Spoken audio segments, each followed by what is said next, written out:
Hi students, सो आज के इस वीडियो में हम लोग पढ़ने वाले हैं फ्रिक्शन। सो फ्रिक्शन बेसिकली किसी बुक में तुम्हारे चैप्टर की तरह दिया होता है एंड किसी बुक में, खासकर एनसीईआरटी की बुक्स में, ये तुम्हारा यूनिट लॉज ऑफ मोशन का ही एक सब पार्ट है। सो इस वीडियो में हम लोग पढ़ने वाले हैं फ्रिक्शन के बारे में। एंड अगर तुम लोग की बुक में ये एक पूरे चैप्टर का एक सब पार्ट है तो यहाँ पे तुम लोग को बता दूं दैट अभी तक हम लोगों ने ये सारे चैप्टर्स कवर कर लिए हैं एंड अभी हम लोग चल रहे हैं किस पे, लॉज ऑफ मोशन वाले चैप्टर पे। सो इस चैप्टर के अंदर ही हम लोगों ने ये सारे पार्ट्स कवर कर लिए हैं। न्यूटन्स लॉज ऑफ मोशन हमने पार्ट 1 में कवर कर लिया था। पार्ट 2 में हमने फ्री बॉडी डायग्राम के ऊपर बात की थी और इसके ढेर सारे न्यूमेरिकल्स भी सॉल्व किए थे। अगर ये दोनों वीडियोस नहीं देखे हैं तो इनको तुम लोग इस वाले प्लेलिस्ट में जाके चेक कर सकते हो। इस प्लेलिस्ट का लिंक तुम्हें नीचे डिस्क्रिप्शन में मिल जाएगा। तो अभी इस वीडियो में हम लोग स्टार्ट करने वाले हैं, यानी कि पार्ट 3 में हम लोग पढ़ने वाले हैं अबाउट फ्रिक्शन। फ्रिक्शन क्या होता है, फ्रिक्शन कैसे कैसे टाइप्स का होता है एंड फ्रिक्शन के ऊपर बेस्ड ढेर सारे न्यूमेरिकल्स भी हम लोग करने वाले हैं। तो चलो स्टार्ट करते हैं अभी फ्रिक्शन के साथ में। तो सबसे पहले हम बात करते हैं दैट फ्रिक्शन होता क्या है। सो फ्रिक्शन, अगर तुम्हें एक एग्जांपल दूं तो जाड़े में अक्सर तुमने देखा होगा कि लोग क्या करते हैं, अपने हाथ ऐसे कस के रब करते हैं। रब करने से क्या होता है कि वहां पे हीट प्रोड्यूस होती है और हमें अच्छा लगता है, इसीलिए हाथों को ऐसे रब किया जाता है जाड़े के टाइम पे। सो ऐसा करने पे हीट क्यों प्रोड्यूस होती है, यहाँ पे फ्रिक्शन एक्ट करता है, फ्रिक्शनल फोर्स एक्ट करती है एंड उसी फ्रिक्शन की वजह से यहाँ पे दोनों हाथों के बीच हीट प्रोड्यूस होती है। कोई भी पार्ट जब मूव करेगा, कोई भी चीज जब मूव करेगी एंड वहां पे दो सरफेसेस के बीच कांटेक्ट हो रहा होगा, दो चीजें चाहिए। देखो, एक तो दो सरफेस कांटेक्ट में हो एंड वहां पे एक रिलेटिव मोशन हो, मतलब एक चीज जब ऐसे हो रही हो तो दूसरी चीज रिलेटिवली मूव कर रही हो। सो रिलेटिव मोशन हो एंड दो सरफेसेस के बीच कांटेक्ट हो तो वहां पे फ्रिक्शन एक्ट करता है। सो फ्रिक्शन फोर्स एक ऑपोजिंग फोर्स होती है। इसका क्या मतलब हुआ, जैसे मान लो फॉर एग्जांपल ये एक बॉडी है, यहाँ पे एक टेबल पे एक सेब रखा हुआ है एक बॉक्स के ऊपर, तो ये हमारा सरफेस हो गया टेबल एंड ये हमारा बॉक्स हो गया, ये हमारा ऑब्जेक्ट है जिसके ऊपर हम स्टडी कर रहे हैं। सो यहाँ पे देखो कौन कौन से फोर्स एक्ट कर रहे होंगे इस बॉडी पे। इस बॉक्स का सेंटर ऑफ मास मान लेते हैं यहाँ पे है, तो एक तो इसका वेट एक्ट करेगा नीचे की तरफ जो कि हो जाएगा mg। इस मास में तुम्हारा वेट ऑफ बॉक्स भी कंबाइन होगा और साथ में इस एप्पल का भी वेट कंबाइंड होगा। अब क्योंकि हमने पढ़ रखा है Newton's third law of motion में दैट कोई भी एक्शन का इक्वल एंड ऑपोजिट रिएक्शन होता है, तो ये बॉक्स मेज पे रखा हुआ है तो यहाँ पे ये नीचे की तरफ वेट लगा रहा है, इसके रिएक्शन में टेबल इसके ऊपर एक रिएक्शनरी फोर्स लगा रही होगी जो कि ऊपर के डायरेक्शन में होगा एंड इसको हम बोलते हैं R। ये हो जाता है तुम्हारा नॉर्मल रिएक्शन। इसको याद रखना बिकॉज ये काफी ज्यादा इंपॉर्टेंट टर्म है फ्रिक्शन चैप्टर के लिए। सो नॉर्मल रिएक्शन ये R हो गया, ये इक्वल होगा इसके मैग्नीट्यूड के, मतलब कि जितना भी बॉडी का वेट होता है mg उसके ही just equal and opposite direction में तुम्हारा होता है नॉर्मल रिएक्शन यानी कि R। तो यहाँ पे ये काफी ज्यादा इंपॉर्टेंट रोल प्ले करता है, इसके बारे में थोड़ा ध्यान रखना। ये दोनों फोर्स तो एक दूसरे को बैलेंस कर लेते हैं, इसीलिए ये ऑब्जेक्ट कहीं भी मूव नहीं करेगा, एक ही जगह पे रहेगा। लेकिन अगर हम इस ऑब्जेक्ट पे फोर्स लगाएं, मान लो हमने क्या किया, इस बॉक्स को अपनी तरफ खींचा, हमने एक फोर्स लगाया आगे की तरफ, इसको हमने अपनी तरफ खींचा, तो क्या होगा, ये बॉक्स आगे की तरफ मूव करेगा। लेकिन जब ये मूव करेगा तो क्या है, आसानी से मूव करेगा? आसानी से मूव नहीं करेगा। क्यों? बिकॉज यहाँ पे अगर तुम ध्यान से देखोगे तो दोनों सरफेसेस के बीच यहाँ पे एक कांटेक्ट है। इस जगह पे अगर ध्यान दोगे तो इस जगह पे दोनों सरफेसेस के बीच क्या आ रहा है, कांटेक्ट एरिया। एक सरफेस दूसरे सरफेस पे ऐसे रखा हुआ है, तो एक सरफेस जब आगे मूव होगा इस तरह तो वो रब करेगा नीचे वाले सरफेस को और वहां पे क्या कॉज होगा, वहां पे कॉज होगा फ्रिक्शन। तो फ्रिक्शनल फोर्स जो एक्ट करता है, मैंने क्या बताया, हमेशा ऑपोजिट नेचर का होता है। यानी कि हम अगर फोर्स इस डायरेक्शन में लगा रहे हैं तो फ्रिक्शनल फोर्स किधर लगेगा, इसके ऑपोजिट डायरेक्शन में, और यहाँ पे नहीं लगेगा सेंटर ऑफ मास पे, ये लगेगा जहां कॉन्टैक्ट हो रहा होगा इस जगह पे, यहाँ पे इस तरफ को फ्रिक्शनल फोर्स लगेगा और इसको हम लिख देते हैं Fs। ठीक है, स्टैटिक फ्रिक्शन की यहाँ बात हो रही है। रुके हुए ऑब्जेक्ट पे हम जब फोर्स लगा रहे हैं तो वहां स्टैटिक फ्रिक्शन लग रहा है या लिमिटिंग फ्रिक्शन लग रहा है, इसकी बात अभी हम आगे करेंगे। सो फिलहाल के लिए तुम लोग को एक आइडिया मिल गया होगा कि फ्रिक्शनल फोर्स कैसे एक्ट करता है। अब एक चीज समझ लेना कि यहाँ पे अगर हम इस फोर्स को ऑपोजिट इस तरफ लगाएं, यानी कि राइट साइड इसको पुश करने की जगह अगर हम इसको लेफ्ट साइड पुश कर रहे होते तो ये फ्रिक्शनल फोर्स ऑपोजिटली इस तरफ लगता। तो यानी कि जिस भी तरफ हम फोर्स लगाएंगे उसके ऑपोजिट डायरेक्शन में ही फ्रिक्शनल फोर्स एक्ट करेगा। ये चीज होती है, ध्यान रखना। यानी कि frictional force always acts in opposite direction. तो ऑपोजिट फोर्स होती है, ऑपोजिंग नेचर की फोर्स होती है। और second point is that it is a self adjusting force. इसका क्या मतलब हुआ, इसका मतलब ये कि अगर यहाँ पे हम 1 न्यूटन का फोर्स लगा रहे होंगे तो यहाँ पे 1 न्यूटन का ही equal and opposite frictional force cause होगा, क्रिएट होगा।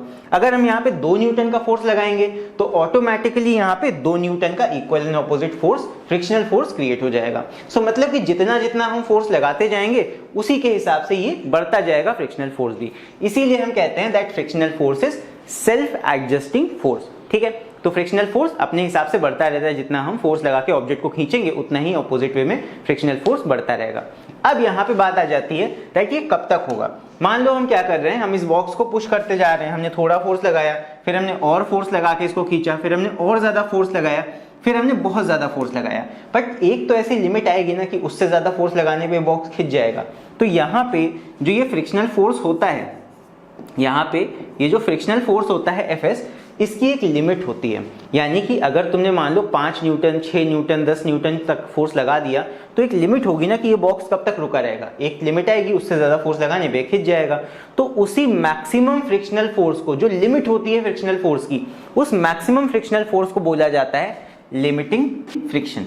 इसको ध्यान रखना, बहुत इंपॉर्टेंट टर्म है। इसका की पॉइंट यही है कि जो मैक्सिमम फ्रिक्शनल फोर्स लग सकता है बिटवीन एनी 2 कॉन्टैक्ट सर्फेसेस, तो यहाँ पे 2 सर्फेसेस जो कॉन्टैक्ट में है उनके बीच मैक्सिमम लगने वाला जो फ्रिक्शनल फोर्स हो सकता है उसको बोला जाता है लिमिटिंग फ्रिक्शन। यानी कि जो मैक्सिमम हमारी फ्रिक्शन की वैल्यू होगी वही होती है लिमिटिंग फ्रिक्शन। तो जब भी हम Fs की वैल्यू की बात करेंगे तो यहाँ पे Fs का मतलब क्या है, पहली बात तो ये स्टैटिक फ्रिक्शन की हम बात करें Fs, और दूसरी चीज जब भी हम इसका वैल्यू निकालेंगे ना तो ये होगा हमेशा मैक्सिमम फ्रिक्शनल फोर्स का। हम सेल्फ एडजस्टिंग फोर्स, बढ़ती हुई फ्रिक्शनल फोर्स की वैल्यू नहीं निकालते हैं क्वेश्चंस में। जब भी हम Fs का वैल्यू निकालेंगे दैट मींस हम यहाँ पे क्या निकाल रहे होंगे, लिमिटिंग फ्रिक्शन की वैल्यू, यानी कि मैक्सिमम फ्रिक्शन फोर्स कितना लग सकती है वो हम वैल्यू निकालेंगे। तो मैक्सिमम फोर्स निकालते हैं फ्रिक्शनल की, ये याद रखना। चलो एक और चीज की बात कर लेते हैं। फ्रिक्शनल फोर्स मैक्सिमम निकालते हैं, ये तो समझ में आ गया, बट फ्रिक्शनल फोर्स निकालेंगे कैसे? तो इसका एक सिंपल सा फॉर्मूला है, वो याद कर लो, that frictional force is directly proportional to normal reaction. अभी मैंने बात की थी नॉर्मल रिएक्शन की यहाँ पे, दैट जितना भी वेट होता है किसी बॉडी का उसके just equal and opposite direction में लगता है उसका नॉर्मल रिएक्शन। तो यहाँ पे अगर इस ऑब्जेक्ट की बात करें तो इसका वेट किधर लगेगा, इसका वेट लगेगा नीचे mg, और इसी के इक्वल एंड ऑपोजिट इतना ही यहां लग रहा होगा नॉर्मल रिएक्शन। यही होता है नॉर्मल रिएक्शन। सो अब इस नॉर्मल रिएक्शन से ही प्रोपोर्शनल होता है हमारा फ्रिक्शनल फोर्स। यानी कि अगर हमें फ्रिक्शनल फोर्स निकालना हो तो कैसे निकालेंगे, ध्यान देना। फ्रिक्शनल फोर्स F, इसको स्मॉल से लेते हैं, F is always proportional to, proportional का सिंबल लगाएंगे R, यानी कि हमारा फ्रिक्शनल फोर्स हमेशा नॉर्मल रिएक्शन के प्रोपोर्शनल होता है डायरेक्टली। यहाँ पे अगर हम इस प्रोपोर्शनल सिंबल को हटाएं तो यहाँ क्या लग जाएगा, यहाँ एक प्रोपोर्शनलिटी कांस्टेंट लग जाएगा, तो ये हो जाता है म्यू आर। तो ये फॉर्मूला तुम लोग याद रखना। फ्रिक्शन फोर्स किसी भी टाइप का हो, अभी टाइप्स की बात आगे करेंगे, फ्रिक्शनल फोर्स किसी भी टाइप का होगा that will be always equal to mu R. क्यों? बिकॉज फ्रिक्शनल फोर्स हमेशा डिपेंडेंट रहता है इस आर पे। यानी कि किसी बॉडी का वजन कितना है तो उस पर रिएक्शन ज्यादा होगा, वजन कम है तो नॉर्मल रिएक्शन कम, वजन ज्यादा है किसी बॉडी का, मान लो 100 किलो की बॉडी है या 1000 किलो की बॉडी है, तो यहाँ पे उसका नॉर्मल रिएक्शन भी ज्यादा होगा। तो जितना ज्यादा नॉर्मल रिएक्शन होगा, जितना ज्यादा हैवी बॉडी होगा, उतना ही ज्यादा उस पर फ्रिक्शनल फोर्स लग रहा होगा। ये रिलेशन याद रखना, बहुत सिंपल फॉर्मूला है। तो यहाँ पे प्रोपोर्शनैलिटी को हम कन्वर्ट कर देते हैं इक्वालिटी में, और इक्वालिटी में करने के लिए वहां पे प्रोपोर्शनैलिटी कांस्टेंट एक आ जाता है, और इसी को बोलते हैं कोफिशिएंट ऑफ फ्रिक्शन। यहाँ पे जो म्यू है, यहाँ पे वेयर म्यू जो होता है हमारा, this is coefficient of friction. Mu जो होगा कोफिशिएंट ऑफ फ्रिक्शन होगा। तो ये चीज याद रखना, ठीक है। आई होप इतनी चीजें समझ में आ गई होंगी फ्रिक्शन के बारे में। अब हम बात करते हैं नेक्स्ट कि फ्रिक्शन कितने टाइप्स का होता है। फ्रिक्शन फोर्स देखो 2 टाइप्स की होती है। एक फ्रिक्शन तब लगता है जब किसी ऑब्जेक्ट को हम पुश करना स्टार्ट करते हैं। जैसे फॉर एग्जांपल, एक एग्जांपल के लिए समझना, जैसे कभी तुम्हारे घर में तुमने अलमारी को धक्का देके शिफ्ट किया होगा। जो अलमारी होती है, खासकर वुडन अलमारियां जो होती हैं वो काफी ज्यादा हैवी होती हैं। सो अलमीरा हो गई या फिर कबर्ड हो गई घर की, अगर कभी भी तुमने उसको धक्का दिया होगा तो जब रुकी हुई अलमीरा या कबर्ड होती है तब उसको धक्का दिया जाता है, तब शुरू में हमको काफी ज्यादा फोर्स लगाना होता है। यानी कि उसका लिमिटिंग फ्रिक्शन वैल्यू काफी ज्यादा होता है, लिमिटिंग फ्रिक्शनल फोर्स काफी ज्यादा होगा, तो हम उसको बहुत ज्यादा जोर से धक्का लगाएंगे तभी वो अपनी जगह से हिलती है। लेकिन एक बार जब वो अपनी जगह से हिल जाती है, मूव कर जाती है, तब जब वो मूव करने लगेगी तब उसको हम थोड़ा हल्के फोर्स से भी धक्का लगा के आगे ले जा सकते हैं। सो 2 तरह के फ्रिक्शन देखो होते हैं। एक फ्रिक्शन तब होता है जो रुकी हुई बॉडीज पे लगता है, उसको बोला जाता है स्टैटिक फ्रिक्शन। स्टैटिक फ्रिक्शन मतलब रुका हुआ फ्रिक्शन, यानी रुके हुए ऑब्जेक्ट पे लगा हुआ फ्रिक्शन। अब यहाँ पे वही ऑब्जेक्ट जब मूव करने लगेगा तब भी तो उस पर फ्रिक्शन फोर्स लगेगा। ऐसा तो है नहीं कबर्ड को एक बार धक्का दे दोगे वो तो चलता चला जाएगा आगे, वो रुक जाएगा। तो चलते हुए ऑब्जेक्ट पे भी फ्रिक्शनल फोर्स लगता है, उनको बोला जाता है काइनेटिक फ्रिक्शन।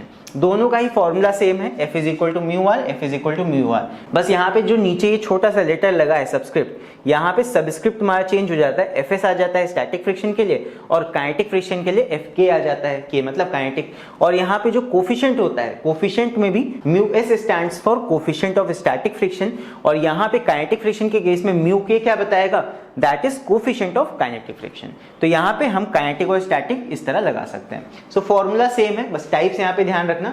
रुके हुए ऑब्जेक्ट पे जो लगेगा वो होगा स्टैटिक फ्रिक्शन, और चलते हुए ऑब्जेक्ट पे जो फ्रिक्शन लगेगा वो हो जाएगा तुम्हारा काइनेटिक फ्रिक्शन।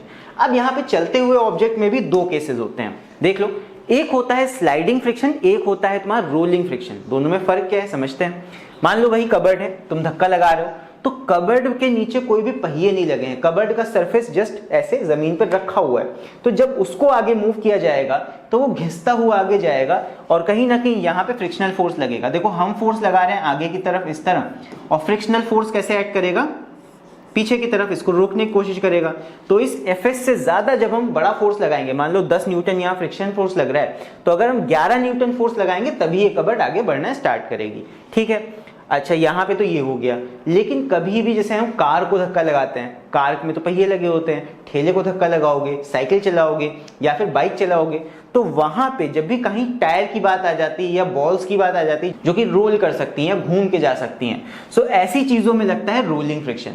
मान लो एक तुम्हारा भूसे का ढेर है, इस तरह गोलाई में बना दिया गया है, और ये कोई फार्मर है, ये विदेश के फार्मर है इसीलिए इतनी अच्छी कंडीशन में है, अपने देश में इतने ज्यादा एडवांस फार्मर नहीं होते हैं। तो वहां पे क्या किया जाता है, जितनी भी भूसी बच जाती है उसका एक ढेर बना के गोलाकार में ऐसे रख दिया जाता है खेतों में, बाद में चला जाता है फैक्ट्रीज में, इसका भी कुछ यूज कर लिया जाता है। सो यहाँ पे ये ढेर जो कि एक राउंड शेप में है, ये टायर की तरह एक्ट करेगा, व्हील की तरह एक्ट करेगा।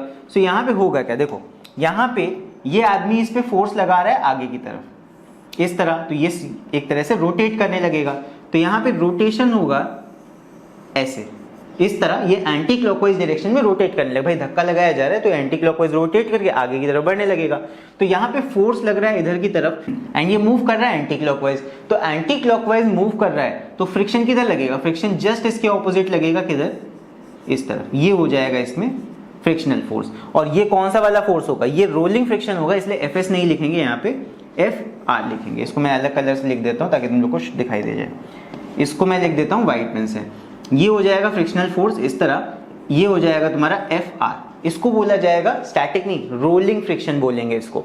सो रोलिंग फ्रिक्शन हमेशा कम होता है। कभी अगर तुम देखोगे टायर पे अगर धक्का लगाओगे, गाड़ी पे धक्का लगाओगे, हाँ थोड़ा एफर्ट पड़ेगा लेकिन वो कम पड़ेगा। अगर वहीं पे तुम बात करो कबर्ड की, कबर्ड को पूरा भर दो एकदम सामान से, ये तुम मुश्किल से हिला पाओगे अपनी जगह से। क्यों, यहाँ के फ्रिक्शन ज्यादा होता है, स्लाइडिंग फ्रिक्शन, क्योंकि यहाँ कोई पहिए तो है नहीं। वहीं पे कोई अगर रोलिंग वाली चीज है, कोई टायर है या कोई गाड़ी है या बाइक है, उसको धक्का लगाना आसान होता है क्योंकि वो घूम के जा सकती है आगे। तो हमेशा रोलिंग फ्रिक्शन कम होता है स्लाइडिंग फ्रिक्शन से, या फिर स्लाइडिंग फ्रिक्शन हमेशा ज्यादा होगा रोलिंग फ्रिक्शन के मुकाबले। सो यहाँ पे रोलिंग फ्रिक्शन निकालेंगे कैसे, Fr will be also equal to mu R. बस यहाँ पे तुम्हारा सबस्क्रिप्ट चेंज हो गया, देखो आर आ गया, यानी कि रोलिंग फ्रिक्शन हो गया।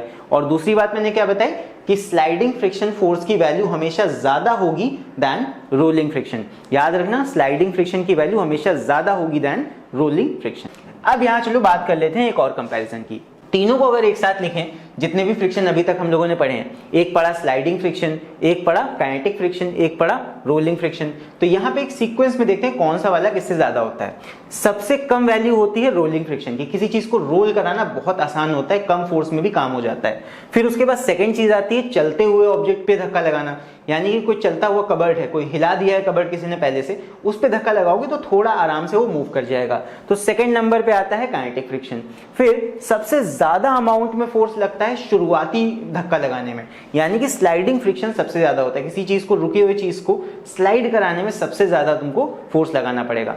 सो इसीलिए फ्रिक्शनल फोर्स सबसे कम होता है रोलिंग के केस में। फिर सेकंड नंबर पे आता है काइनेटिक फ्रिक्शन, यानी कि रोलिंग फ्रिक्शन से ज्यादा होगा काइनेटिक फ्रिक्शन, और सबसे ज्यादा होता है स्लाइडिंग फ्रिक्शन, रुके हुए ऑब्जेक्ट को धक्का लगाना। तो ये सीक्वेंस याद कर लेना, यहाँ पे इनके कोफिशिएंट्स भी इसी हिसाब से होंगे। सबसे कम होगा म्यू आर यानी कि रोलिंग फ्रिक्शन का कोफिशिएंट, फिर होगा म्यू के इससे ज्यादा वैल्यू का यानी कि काइनेटिक फ्रिक्शन का जो कोफिशिएंट होगा उसकी वैल्यू ज्यादा होगी, फिर सबसे ज्यादा होगा स्लाइडिंग फ्रिक्शन का कोफिशिएंट यानी कि म्यू एस। तो ये हो सकता है एग्जाम में पूछ लिया जाए, इसलिए मैंने यहाँ पे बता दिया है। और कोई भी फ्रिक्शनल फोर्स होगा, कोई भी इन तीनों में से चाहे जो सा हो, उसका वैल्यू कैसे आएगा, F is equal to mu R. याद कर लो फ्रिक्शन चैप्टर के लिए F is equal to mu R, बस यही फॉर्मूला तुम्हें याद करना है, यही फॉर्मूला लगा दोगे कोई भी फ्रिक्शनल फोर्स तुम निकाल सकते हो। इसके अलावा इस चैप्टर में अलग से कोई भी फॉर्मूला नहीं है। और यहाँ पे म्यू क्या होता है, mu is the frictional coefficient, friction coefficient होता है ये। एंड यहाँ पे इस म्यू का कोई भी यूनिट नहीं होता है, क्यों? बिकॉज फोर्स भी न्यूटन में होता है, नॉर्मल रिएक्शन भी न्यूटन में होता है, तो न्यूटन से न्यूटन कैंसिल हो जाएगा एंड म्यू का यहाँ पे कोई यूनिट नहीं होगा, तो म्यू तुम्हारा एक डायमेंशनलेस कांस्टेंट है। चलो बढ़ते हैं आगे। सो नेक्स्ट इसके बाद अभी हम सॉल्व करते हैं न्यूमेरिकल्स। तो सबसे पहला न्यूमेरिकल अपना देखते हैं, रीड करते हैं इसको। यहाँ पे क्या है, a man of mass 65 kg, एक पर्सन है जिसका मास 65 kg हमें दिया है, is standing stationary with respect to horizontal conveyor belt which is moving with an acceleration of 1 metre per second square. So यहाँ पे इस आदमी का जो मास है वो दे रखा है हमें 65 kg, एंड ये जो कन्वेयर बेल्ट है, ये कन्वेयर बेल्ट है जो इस आदमी को आगे लेके जा रही है। यहाँ पे एक्सेलरेशन हमें दे रखा है a is equal to 1 metre per second square, ये हमको दे रखा है। फिर आगे हमसे क्या पूछा गया है, find the net force on the man. So इस आदमी पे नेट फोर्स कितना लग रहा है ये हमसे पूछा गया है। सो यहाँ पे नेट फोर्स का फॉर्मूला क्या हो जाएगा, सिंपल है। यहाँ पे अभी तक फर्स्ट पार्ट में तो फ्रिक्शन की कोई बात हो नहीं रही है, आदमी जा रहा है आगे की तरफ, so F is equal to m into a कर दो, सीधे सीधे फोर्स निकल आएगा, आदमी पे फोर्स कितना लग रहा है। सो फर्स्ट पार्ट में क्या हो जाएगा, F is equal to M A, यहाँ पे ये फॉर्मूला लगा देंगे।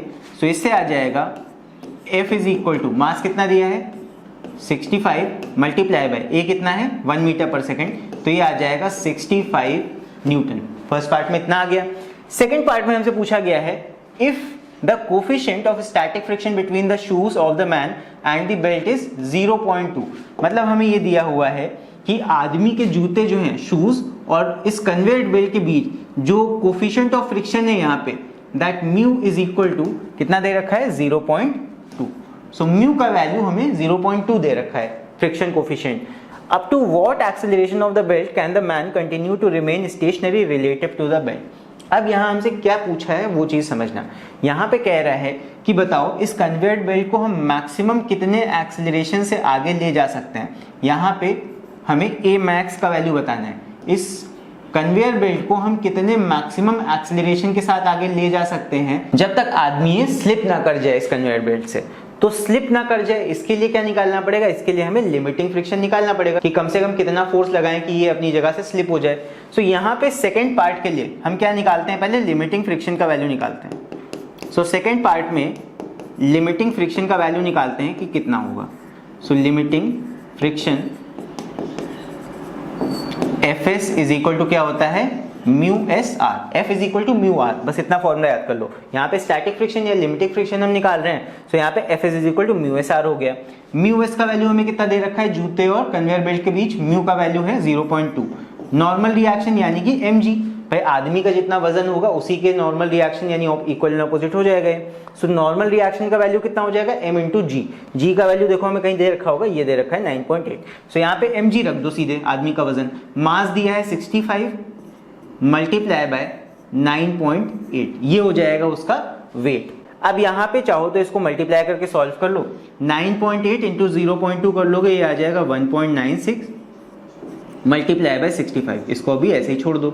अब यहाँ पे एक चीज समझना, ये जो आया है ये लिमिटिंग फ्रिक्शन का वैल्यू आया है, मतलब मिनिमम हमें इतना फोर्स लगाना पड़ेगा आदमी को स्लिप करने के लिए। यहाँ पे हमसे क्या पूछा है, हमसे पूछा है एक्सेलरेशन बताओ मैक्सिमम कितना एक्सेलरेशन से ये जा सकता है। तो बस इसी फोर्स को इक्वेट कर दो, ये जो Fs आया है इसी फोर्स को इक्वेट कर दो नेट फोर्स से, कि मतलब A मैक्स कितना होना चाहिए, यानी कि इस Fs की जगह रख दो Ma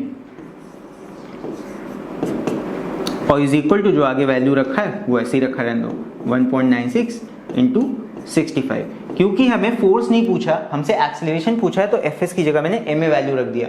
F equal to ma होता है, तो यहाँ पे a का वैल्यू आ जाएगा। अब सिंपल मास रख दो 65, 65 से 65 कैंसिल हो जाएगा, a का वैल्यू कितना आ जाएगा, a का वैल्यू सीधे सीधे आ जाएगा 1.96। यहाँ पे m का वैल्यू रख दोगे जो दोनों तरफ ऐसे कैंसिल आउट हो जाएगा।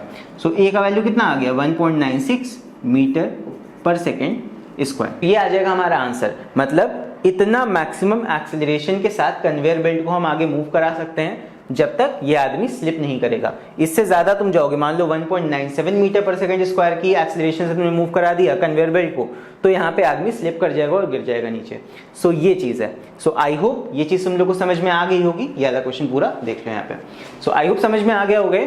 तो इसके बाद अभी बढ़ते हैं चलो अगले क्वेश्चन की तरफ। सो नेक्स्ट हमारा न्यूमेरिकल है, ये रीड करते हैं चलो इसको। Question number 2, a block of mass 2 kg, एक ब्लॉक है जिसका मास 2 kg दे रखा है, is placed on the floor, the coefficient of static friction is 0.4, a force of 2.5 newton is applied on the block as shown. तो यहाँ पे ये फिगर यहाँ पे नहीं है तो फिगर में बना देता हूँ। मान लो एक ब्लॉक है 2 kg मास का, ये ब्लॉक हमारा हो गया 2 kg का, जो कि ऐसे रखा हुआ है सरफेस पे।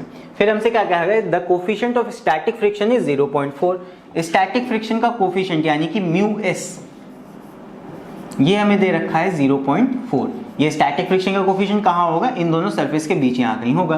तो यहाँ पे कहा गया है हमसे a force F of 2.5 newton is applied on the block. हमने क्या किया, 2.5 न्यूटन का फोर्स लगाया इस ब्लॉक पे, यानी कि इस ब्लॉक को हमने कहीं खींचा, मान लो राइट में या लेफ्ट में, किधर भी खींचा, तो F इज इक्वल टू हमको दे रखा है 2.5 न्यूटन। इतने फोर्स के साथ हम इसको खींच रहे हैं, तो जिधर भी इसको खींच रहे होंगे उसके ऑपोजिट डायरेक्शन में ही तो फोर्स लगेगा फ्रिक्शन का। सो यहाँ पे जो फ्रिक्शन फोर्स लगेगा ये ऑपोजिट डायरेक्शन में और कांटेक्ट के पास लगेगा, जहाँ कांटेक्ट हो रहे होंगे दोनों सरफेस। तो यहाँ पे दोनों सरफेस आपस में टच कर रहे हैं, तो इस जगह फ्रिक्शनल फोर्स लगेगा Fs, और ये ऑपोजिट डायरेक्शन में होगा जिस डायरेक्शन में भी फोर्स लग रहा होगा। फोर्स अगर राइट में लगाओगे तो फ्रिक्शन फोर्स लेफ्ट की तरफ लगेगा। सो इतनी बात का तुम लोग ध्यान रखना। चलो आगे देखते हैं, आगे क्या पूछा गया है। आगे है calculate the force of friction. Force of friction हमें कैलकुलेट करना है between the block and the floor. तो कितना फ्रिक्शनल फोर्स लग रहा होगा ये हमको निकालना है। तो सबसे पहली बात ये समझ लो दैट जो Fs होगा ये लिमिटिंग फ्रिक्शन होता है, यानी कि मैक्सिमम फ्रिक्शनल फोर्स। पहले हम इस Fs का वैल्यू निकालेंगे। Fs के वैल्यू के लिए हमें नॉर्मल रिएक्शन चाहिए होगा, यानी कि इस बॉडी पे जो वेट लगेगा नीचे की तरफ mg, इसके इक्वल एंड अपोजिट ऊपर की तरफ क्या लगेगा, नॉर्मल रिएक्शन r। तो बस Fs is equal to mu R लगा के इसका Fs का वैल्यू निकाल लेते हैं। तो सबसे पहले लिमिटिंग फ्रिक्शन का वैल्यू निकालेंगे, Fs का is equal to mu S R. Static friction का कोफिशिएंट हमें कितना दे रखा है क्वेश्चन में, 0.4 मल्टीप्लाई बाय r हमें कितना दे रखा है, r मतलब दे नहीं रखा है, निकालना पड़ेगा। सो नॉर्मल रिएक्शन का वैल्यू हमेशा इक्वल एंड ऑपोजिट होता है mg के। सो mg ले लो r की जगह पे, सो ये हो जाएगा mg। सो बस निकाल लेते हैं इसको, ये हो जाएगा 0.4 मल्टीप्लाई बाय मास हमें दे रखा है 2 kg, और यहाँ पे kg लिखने की जरूरत नहीं है, मल्टीप्लाई बाय g का वैल्यू हमको कितना दे रखा है क्वेश्चन में 9.8। तो बस मल्टीप्लाई कर लो इसको, ये हो जाएगा 4 2 8, तो ये आ गया 0.8 इंटू 9.8।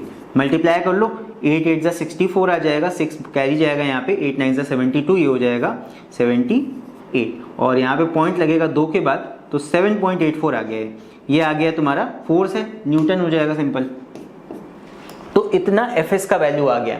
सो ये तुम्हारा है मैक्सिमम फ्रिक्शनल फोर्स। यहाँ पे ये जो हमने निकाला है इसका मतलब क्या होता है, ये तुम्हारा लिमिटिंग फ्रिक्शन है, दिस इज मैक्सिमम। यहाँ पे कॉन्सेप्ट है, बस कॉन्सेप्ट अगर समझ गया तो ये क्वेश्चन तुम्हारा कुछ नहीं है। मैक्सिमम फ्रिक्शनल फोर्स यही तो हमने निकाला, Fs लिमिटिंग फ्रिक्शन होता है ये Fs।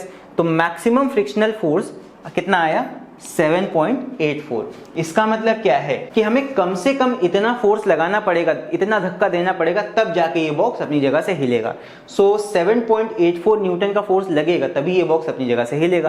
क्वेश्चन में कितना दे रखा है, force of 2.5 newton is applied. तो सिर्फ 2.5 न्यूटन से क्या ये बॉक्स अपनी जगह से हिलने वाला है, नहीं हिलने वाला है। सो यहाँ पे हमारा जवाब क्या होगा, कैसे हम आंसर लिखेंगे, यहाँ पे हम लिखेंगे since Fs is equal to 7.84 newton, और अप्लाइड फोर्स कितना है, and applied force is equal to 2.5 newton, which is less than Fs।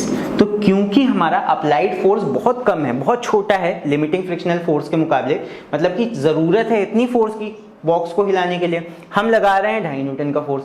तो जब कम फोर्स लगाओगे तो ऑब्वियसली बॉक्स अपनी जगह से हिलेगा भी नहीं। सो यहाँ पे हमारा आंसर हो जाएगा therefore the box will not move. अब वही केस हो गया, मान लो एक बड़े से कबर्ड को तुम एक छोटे बच्चे से कह दो कि उस कबर्ड को हिलाओ, तो वो तो अपनी तरफ से 2.5 न्यूटन का फोर्स लगा रहा है। मान लो कबर्ड को चाहिए इतना न्यूटन का लिमिटिंग फ्रिक्शनल फोर्स, मतलब इतना तुम्हें मिनिमम फोर्स लगाना पड़ेगा, कम से कम इतना फोर्स लगाओगे तब जाके बॉक्स हिलना है। तो यहाँ पे अगर कम फोर्स लगाओगे उससे तो वो हिलेगा ही नहीं। तो सिंपल सा ऐसा क्वेश्चन में पूछा गया है कि इस बॉक्स पे इतना फोर्स लग रहा है, बताओ ये क्या करेगा, हिलेगा अपनी जगह से कि नहीं हिलेगा। सो यहाँ पे ये चीज हो गई। लेकिन क्वेश्चन में हमसे क्या पूछा है, calculate the force of friction between the block and the floor. अब एक चीज ध्यान रखना, ये जो Fs हमने निकाला है ये तो मैक्सिमम फ्रिक्शनल फोर्स होता है, बट क्या इतना लगेगा? मैंने तुम्हें स्टार्टिंग में बताया था that frictional force is self adjusting force, मतलब हम 1 न्यूटन का फोर्स लगाएंगे तो फ्रिक्शन उसके अगेंस्ट 1 न्यूटन का लगेगा, 2 न्यूटन का फोर्स हम लगाएंगे तो 2 न्यूटन का उसके अगेंस्ट लगने लगेगा frictional force. Frictional force self adjusting होता है। तो यहाँ पे अगर 2.5 न्यूटन का फोर्स लगाया जा रहा है, मतलब कि 2.5 न्यूटन का फोर्स अगर हम इधर को लगा रहे हैं तो इधर की तरफ भी 2.5 न्यूटन का ही फोर्स लगेगा, ठीक है, मैक्सिमम वाला नहीं लग जाता है अपने आप से। यहाँ पे अगर हम 2.5 न्यूटन का अप्लाइड फोर्स लगा रहे हैं, अप्लाई कर रहे हैं 2.5 न्यूटन का फोर्स, तो frictional force will be also equal to 2.5 newton. So यहाँ पे हमारा आंसर ये भी हो जाएगा, फ्रिक्शनल फोर्स Fs नहीं लिखेंगे, वो हो जाता है लिमिटिंग फ्रिक्शन। तो यहाँ पे हो जाएगा frictional force is equal to 2.5 newton in opposite direction. जिधर की तरफ अप्लाई किया है फोर्स उसके ऑपोजिट डायरेक्शन में 2.5 न्यूटन फ्रिक्शनल फोर्स लग जाएगा। क्यों? Because frictional force self adjusting होता है। यहाँ पे 2.5 न्यूटन की जगह अगर 3 न्यूटन का हम फोर्स लगाते तो यहाँ पे फ्रिक्शनल फोर्स 3 न्यूटन का हो जाता, बट मैक्सिमम फ्रिक्शनल फोर्स का वैल्यू इतना है, ये सिर्फ Fs हो जाएगा, ये मैक्सिमम होता है, इतना फ्रिक्शनल फोर्स यहाँ लगेगा नहीं, इतना हमें फोर्स लगाना पड़ता तब जाके ये बॉक्स अपनी जगह से हिलता। तो इसका मतलब अलग होता है, ये लिमिटिंग फ्रिक्शन है और फ्रिक्शनल फोर्स बॉक्स पे कितना लगेगा, जितना हम फोर्स लगाएंगे उतना यहाँ फ्रिक्शनल फोर्स लग जाएगा, जो कि होगा 2.5 न्यूटन। आई होप समझ में आ गया होगा क्वेश्चन, थोड़ा सा कॉन्सेप्चुअल क्वेश्चन था ये। इस तरह फ्रिक्शन का कॉन्सेप्ट तुमको समझना पड़ेगा जब भी किसी भी क्वेश्चन को तुम लगाओगे। चलो बढ़ते हैं इसी के बाद नेक्स्ट क्वेश्चन की तरफ। सो नेक्स्ट हमारा क्वेश्चन है कार के ऊपर, पढ़ते हैं इसको। यहाँ पे है a car is moving on a straight road at a speed of 20 metre per second. एक कार है, एक स्ट्रेट सड़क पे जा रही है इतनी वेलोसिटी के साथ, तो इनिशियल वेलोसिटी हमको दे रखा है 20 मीटर पर सेकेंड। एक कार इतनी स्पीड से जा रही है। The coefficient of friction between the tyres of the car and the road is 0.4। मान लेते हैं कार है हमारी, इसको बना लेते हैं, ये हमारी कार है, अच्छी सी कार बनाते हैं, और ये इस कार के टायर हैं इस तरह, और कार के टायर और रोड के बीच जो कोफिशिएंट ऑफ स्टैटिक फ्रिक्शन है, कार के टायर सड़क पे से चल रहे होंगे तो यहाँ पे जो म्यू लगेगा वो हो जाएगा 0.4 का, यानी कि कार के टायर और यहाँ के बीच का जो म्यू दे रखा है दैट इज 0.4। फिर है फाइंड द शॉर्टेस्ट डिस्टेंस, हमें डिस्टेंस निकालना है, फाइंड द शॉर्टेस्ट डिस्टेंस, और शॉर्टेस्ट डिस्टेंस की बात कर रहा है with in which the car can be stopped, और जी का वैल्यू हमें 10 मीटर पर सेकेंड दे रखा है। सो यहाँ मिनिमम डिस्टेंस कैसे निकाला जाए? सो डिस्टेंस के लिए कहीं ना कहीं हमें Fs की जरूरत पड़ेगी, पहले Fs निकाल लेते हैं। चलो तो यहाँ पे सबसे पहले Fs निकालते हैं। Fs इज इक्वल टू क्या होता है, म्यू एस आर। अब म्यू एस आर का मतलब क्या हो जाएगा, कार का वेट यहाँ क्या होगा, दे नहीं रखा है बट मान लेते हैं, कार का वेट हो जाएगा mg, तो इसके इक्वल एंड ऑपोजिट लगेगा कार का नॉर्मल रिएक्शन, वही हो जाएगा तुम्हारा म्यू आर। यहां से निकाल लेते हैं, तो mu S R, mu S का वैल्यू हमें कितना दे रखा है 0.4, आर का वैल्यू mg हो जाएगा mg के बराबर, जो कि हमें दे नहीं रखा है। सो Fs इज इक्वल टू हमने निकाल लिया 0.4 mg, ना हमें मास पता है, g का वैल्यू पता है, g का वैल्यू 10 है, वो रख सकते हैं, तो ये आ जाएगा Fs is equal to 0.4 into 10, ये आ जाएगा Fs is equal to 4m। ये आ गया हमारा इक्वेशन 1, यहाँ पे मान लो इसको इक्वेशन 1, ठीक है, हमने सिंप्लीफाई करके बना लिया। अब यहाँ पे हमसे Fs नहीं पूछा था और ना तो हमें m का वैल्यू पता है जो हम Fs निकाल पाएंगे। यहाँ पे हमें निकालना है शॉर्टेस्ट डिस्टेंस। अब जरा दिमाग लगाओ शॉर्टेस्ट डिस्टेंस कैसे निकाला जाए। देखो हमें क्या पता है, हमें एक चीज पता है दैट इनिशियल वेलोसिटी कार का कितना था 20 मीटर पर सेकेंड।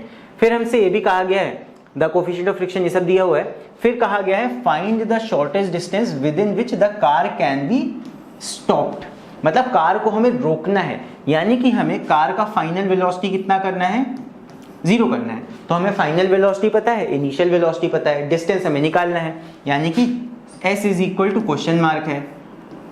तो यहाँ पे हम यूज करेंगे इक्वेशंस ऑफ मोशन का, उसी की मदद से तो हम यहाँ पे डिस्प्लेसमेंट निकालेंगे। तो अब यहाँ सोचो टाइम भी हमें नहीं दे रखा है, तो कौन सा ऐसा इक्वेशन ऑफ मोशन होता है जो बिना टाइम का होता है और उसके अंदर u और v और s तीनों आते हैं। तो ये आता है तुम्हारा थर्ड इक्वेशन ऑफ मोशन में। तो यहाँ पे हम थर्ड इक्वेशन ऑफ मोशन का यूज करेंगे using v square is equal to u square plus और माइनस यहाँ पे होगा एक्चुअली, क्योंकि यहाँ पे हमें कार को रोकना है। कार को रोकोगे तो एक्सीलरेशन निगेटिव में लगेगा, यानी रिटार्डेशन होगा कार का। सो इसकी मदद से हम यहाँ पे कुछ रिलेशन निकालते हैं। चलो सॉल्व करते हैं इसको। हमें पता है कार को रोकना है, फाइनल वेलोसिटी 0 हो जाएगा। इनिशियल वेलोसिटी हमको दे रखा है कार का 20 मीटर पर सेकेंड, यानी 20 का स्क्वायर माइनस 2as, तो ये हो जाएगा 2 ना। हमें एक्सीलरेशन पता है, वो हमें निकालना पड़ेगा अभी, और s का वैल्यू हमें निकालना है, तो ये हो जाएगा 2as। तो इसको सॉल्व कर लेते हैं। 2as को इधर ले आओ, ये हो जाएगा 2as इज इक्वल टू, ये हो जाएगा 400, 2 से काट दो, ये आ जाएगा a into S is equal to 200। और यहाँ पे तुम एक रिलेशन निकाल सकते हो s का a के साथ, ये हो जाएगा s is equal to 200 upon a, या फिर a is equal to 200 upon s, जैसे भी तुम निकाल लो। यहाँ पे एक चीज देख लो, हमें fs का वैल्यू पता है 4m, तो क्या हम यहाँ पे fs की जगह, f is equal to ma formula होता है, तो क्या हम इस फोर्स के लिए ma नहीं रख सकते हैं? रख सकते हैं। तो यहाँ पे a का वैल्यू निकाल लेते हैं। चलो a का वैल्यू आ जाएगा 200 अपॉन s, इसको मान लेते हैं इक्वेशन 2।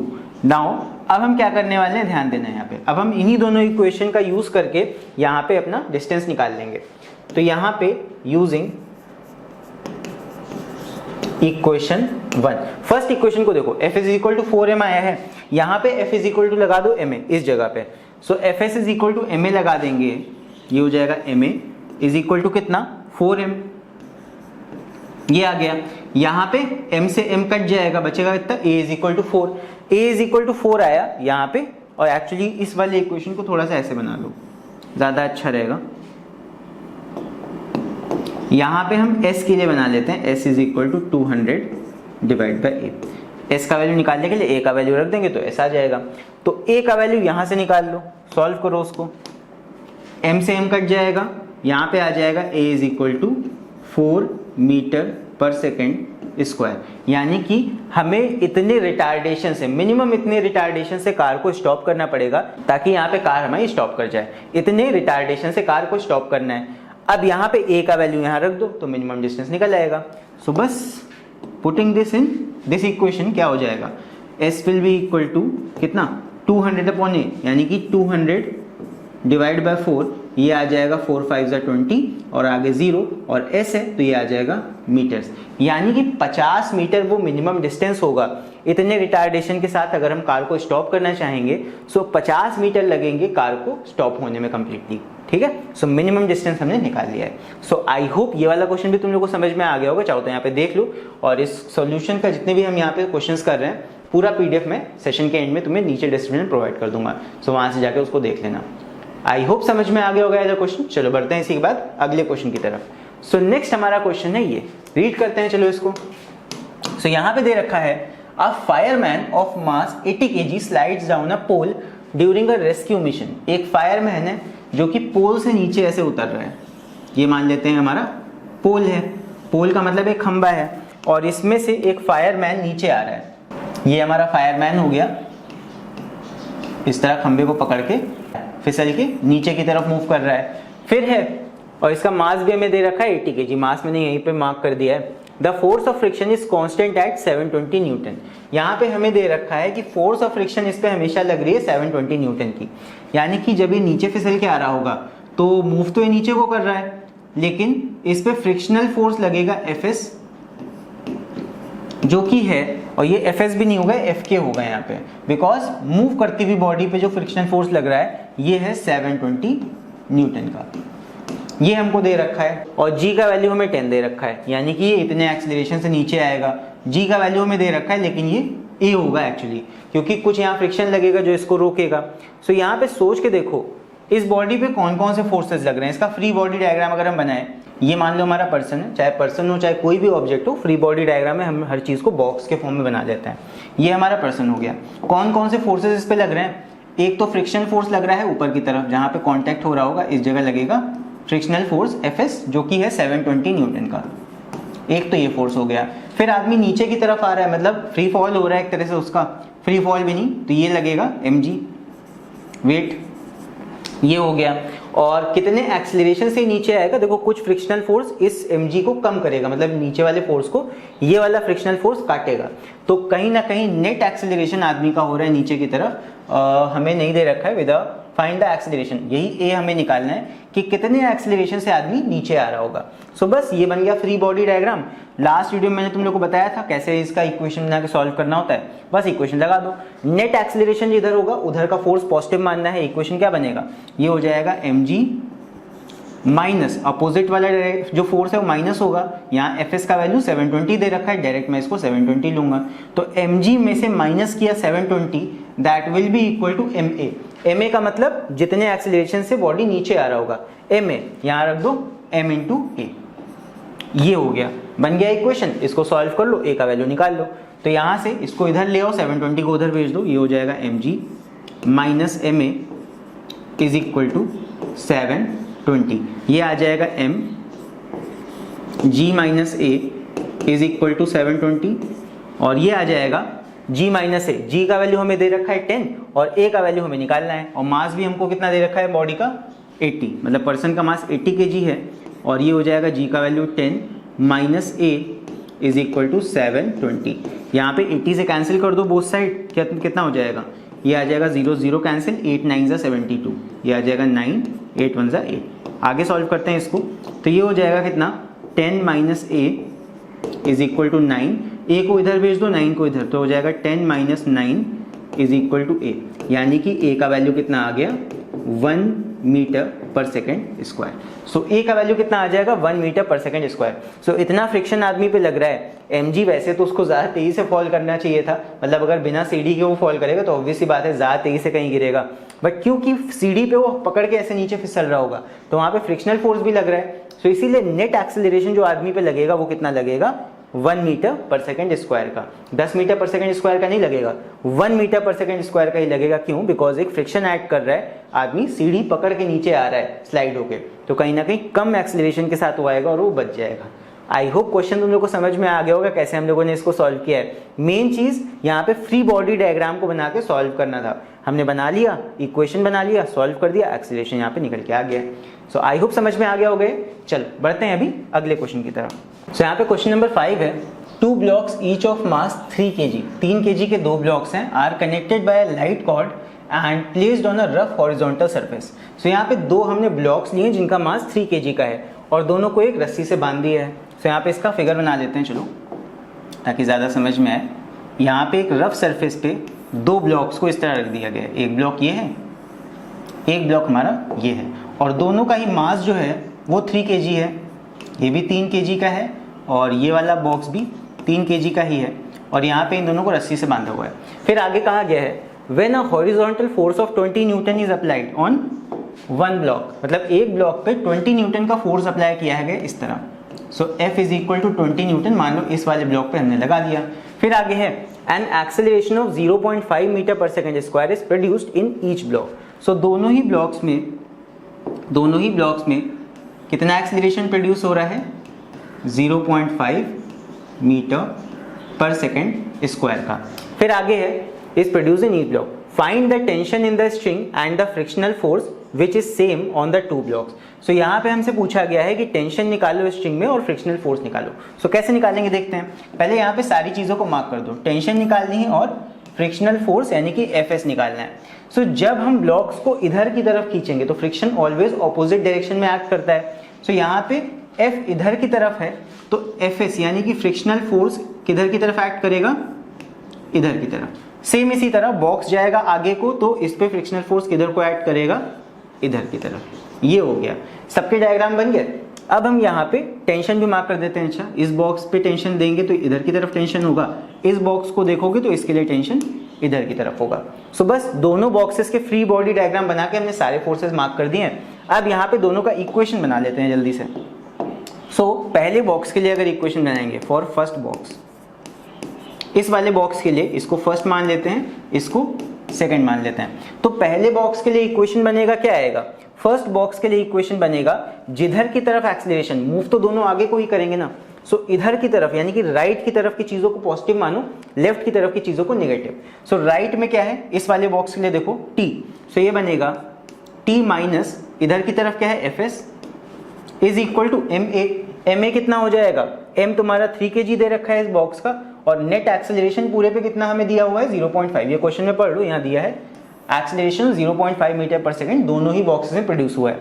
सो एम ए होता है this force minus this force is equal to M A, यानी कि 3 इंटू 0.5 जो कि हो जाएगा 1.5। मैं डायरेक्ट यहाँ लिख रहा हूँ, T minus F S is equal to M A होगा, एम हो गया 3 और एक्सेलरेशन पूरे पे दे रखा है 0.5 का, किधर, राइट की तरफ, तो ये आ गया। अब बस ये हो गया हमारा इक्वेशन 1।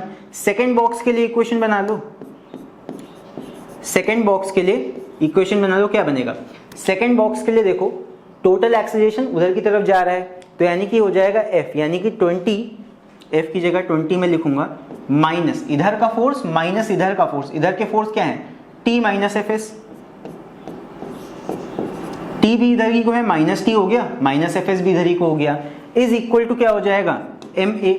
एम कितना है 3, ए कितना है 0.5, मल्टीप्लाई कर दो कितना आ जाएगा 1.5। सो टी माइनस मतलब इधर 20 minus T minus F S is equal to M A, ये बन गया सेकंड इक्वेशन। सो यहाँ पे इसको हम थोड़ा सा अच्छे से बना लेंगे, टी माइनस एफ एस को हम इस साइड भेज सकते हैं, सो ये दोनों ही प्लस हो जाएंगे इधर आके, और 1.5 को इधर ले आते हैं, सो ये हो जाएगा 20 minus 1.5 is equal to T plus F S. तो इसको मैं सही से लिख लेता हूँ, तो ये हो जाएगा T plus F S is equal to 20 minus 1.5 करोगे आ जाएगा 18.5। ये हो गया इक्वेशन 2, इसको मान लो इक्वेशन 1।